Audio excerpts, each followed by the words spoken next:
Assalamu alaikum warahmatullahi ta'ala wa barakatuh. Takaitattun labarai daga shafin Hutu Dole mai karantawa Ahmad. Labarin na farko na cewa masana'antar Nollywood ta gargaɗi 'yan Najeriya da ke zolayar ɗan takarar shugaban ƙasa na jam'iyyar APC wato Asiwaju Bola Ahmad Tinubu a kan rashin lafiyarsa da kuma yawan shekarunsa. Inda wani jarumi a masana'antar ya bayyana cewa ita fa tsufa baiwa ce kuma ba kowa ne Allah yake bari ya ga lokacin tsufarsa ba, wasu mutuwa suke kafin lokacin, yayin da ita kuma rashin lafiya Allah na ya ɗora kowa ita, babba ko yaro. Saboda haka kawai idan mutum bai son Tinubu ba dole ne sai ya zaɓe sa ba, ya je zaɓi wanda yake so, amma su daina zolayar shi akan rashin lafiyar tasa.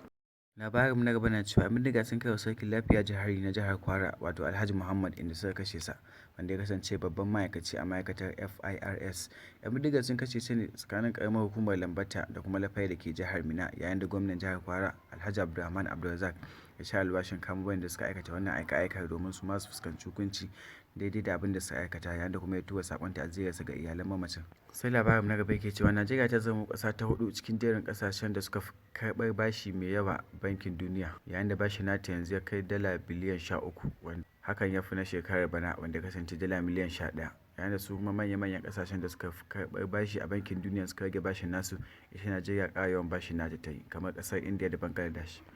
Labarin na gaba na cewa ɗaliban Najeriya sun koka wa shugaban ƙasa Muhammadu Buhari kan yajin aikin da ƙungiyar malamai ta ASUU ke yi, inda suka buƙaci ya taimaka ya biya wa ƙungiyar malaman ta ASUU buƙatunta domin su janye yajin aikin da suke tun a watan Fabrairu su samu su koma makaranta su ci gaba da karatu.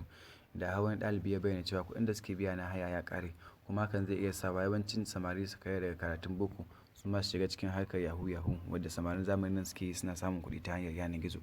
Da ita ma wata ɗaliba ta bayyana cewa APC ta gaza domin shugaba Buhari bai damu da ilimin Najeriya ba, sai sa bai biya wa ƙungiyar malaman bukatunta ba, har yanzu suke ci gaba da yajin aikin. Yayin labarin na gaba yake cewa shugaban sojojin Najeriya Janar Loki Irabo ya bayyana wa manema labarai cewa sun kama 'yan ta'addan da suka kai hari cocin da ke jihar Ondo ta Katolika, wadda suka kashe mutane masu bauta sama da 40 kuma suka raunana wasu da dama a cocin,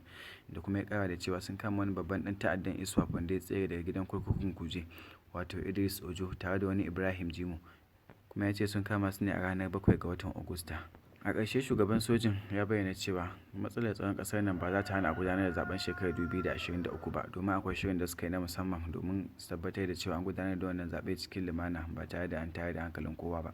Labarin na gaba na cewa shugaban ƙasar Najeriya Muhammadu Buhari ya karɓi bakuncin shugabannin tsohuwar jam'iyyar ta CPC a jiya ranar Talata 9 ga watan Agusta a fadarsa da ke babban birnin tarayya Abuja, inda ya bayyana musu cewa baya son abin da ya faru a tsakanin shekarar 1966 zuwa 1970 ya sake faruwa a wannan ƙasar ta Najeriya, domin ya ce sai da aka kashe 'yan Najeriya miliyan 1 a yakin Biafra kafin aka samu zaman lafiya a wancan lokacin. Saboda haka baya son in wannan abin ya sake faruwa a yanzu. Yana so Najeriya ta haɗe wuri guda, a zama tsintsiya maɗauri ɗaya, a daina faɗace-faɗace a faɗin ƙasar baki ɗaya, kuma ya jinjina musu, ya masa godiya bisa goyon bayan da suke bashi a wannan mulkin nasa.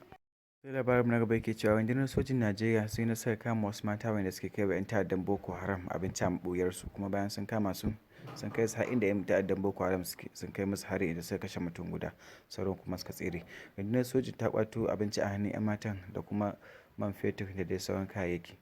Yayin da kuma labarin na gaba yake cewa shugaban ƙasa Muhammadu Buhari ya karɓi bakuncin sabbin 'yan kwamitin ƙungiyar kiwon lafiyar ƙasar nan a jiya a fadarsa da ke babban birnin tarayya Abuja. Domin samun labarai da dumi su kuma akai-akai sai ku ziyarci shafinmu na Hutu Dole, kuma kada ku manta ku danna mana alamar ƙararrawa ta subscribe da kuma like da comment. Mun gode.